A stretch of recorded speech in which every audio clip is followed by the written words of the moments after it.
రాష్ట్ర అధ్యక్షుల వారు జగన్మోహన్ రెడ్డి గారికి, అలాగే మా కదిరి నియోజకవర్గ ఇన్ఛార్జ్ మక్బూల్ గారికి, అలాగే పార్టీ పెద్దలందరికీ పేరు పేరున కృతజ్ఞతలు, నమస్కారాలు. ముఖ్యంగా పార్టీ పదవులు అనేది అపోజిషన్ లో ఉన్నప్పుడు అనేక చోట్ల కొంతమంది కార్యకర్తలు ఒక అడుగు వెలికి వేస్తా ఉంటారు. ఇటువంటి పరిస్థితుల్లో మేము ఈ పదవులు తీసుకొని ప్రత్యర్థులు అవుతామేమో, టార్గెట్ అవుతామేమో అని.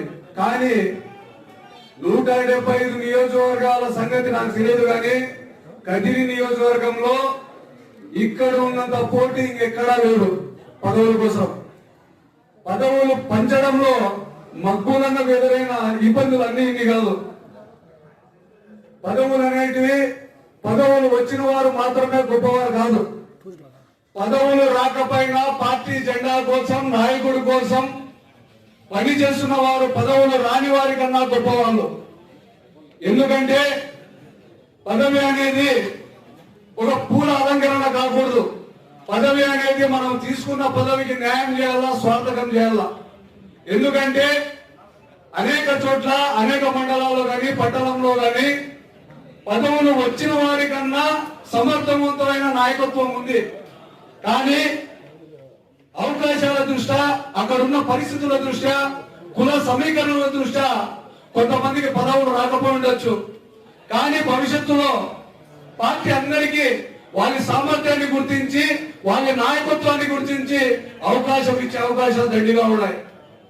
అందుకోసమే ఈ రోజు వైఎస్ఆర్ కాంగ్రెస్ పార్టీలో ఉన్న నాయకత్వం కానీ, కార్యకర్తలు కానీ ఎన్ని కష్టాలు వచ్చినా, ఎన్ని ఇబ్బందులు వచ్చినా వెలికి తగ్గే పరిస్థితి కనపడడం లే.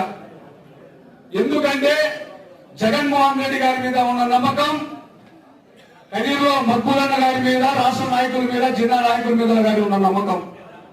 ఈ నమ్మకం అనేది 2029లో ఖచ్చితంగా కదిరి నియోజకవర్గం నుంచి మక్బూలన్నను ఎమ్మెల్యేగా, రాష్ట్ర జగన్మోహన్ రెడ్డి గారిని ముఖ్యమంత్రిగా చేసుకునేంత వరకు ఉంటారని చెప్పేసి ఈ సందర్భంగా తెలియజేస్తున్నాం. కదిరి పట్టణంకి ప్రపోజల్స్ అయితే అన్ని పంపించేశాం. ఇంకా కమిటీలు ఫైనలైజ్ అయ్యి రాలేదు. కమిటీలు ఫైనల్ అయిన తర్వాత మళ్ళీ ఒక సమావేశం ఏర్పాటు చేస్తామని చెప్పేసి ఈ సందర్భంగా తెలియజేస్తూ, తెలుగుదేశం పార్టీ ఈ గడిచిన సంవత్సరంలో అన్ని రంగాల్లోనూ ఫెయిల్ అయింది. కానీ చంద్రబాబు నాయుడు గారు మాత్రం ఈ రాష్ట్రం దేశంలోనే అభివృద్ధి చెందుతా ఉంది, అగ్రగామి రాష్ట్రంగా ఎల్లో మీడియాలో వార్తలు ఇచ్చుకుంటా ఉన్నారు. అభివృద్ధి అనేది ఎక్కడ జరుగుతా ఉందంటే చంద్రబాబు నాయుడు గారు, తన తనయుడు లోకేష్ బాబు గారు, కూటమికి చెందిన ఎమ్మెల్యేలు అభివృద్ధి చెందుతాడారు తప్ప రాష్ట్రం గాని, రాష్ట్ర ప్రజలు గాని ఎక్కడ అభివృద్ధి చెందడం లేక అంత పాతాళానికి వెళ్ళిపోతా ఉంది ఈ యొక్క కూటమి యొక్క పరిపాలన తీరుతో అని చెప్పేసి స్పష్టంగా చెప్పగలుగుతా ఉన్నాం. ఈ రోజు ప్రణీత్ రెడ్డి గారు మాట్లాడడం జరుగుతా ఉంది. కేసులు ఎవరు పెడతారంటే ప్రతిపక్ష నాయకులు కాదు, అధికారులు పెడతారన్నారు అని. అధికారులు కూడా ఒక విషయం ఆలోచించాలా.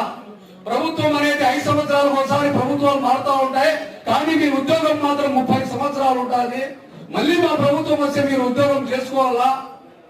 ఈ విషయం గురించి ఆలోచించి ఉద్యోగాలు చేస్తే ఉద్యోగస్తులకు మంచిది, లేదంటే వాళ్ళెవరో చేసే తప్పుకు ఉద్యోగస్తులు టార్గెట్ అయినారని చెప్పేసి ఈ సందర్భంగా తెలియజేసుకుంటూ, నల్లచెరువు మండల కన్వీనర్ రవికుమార్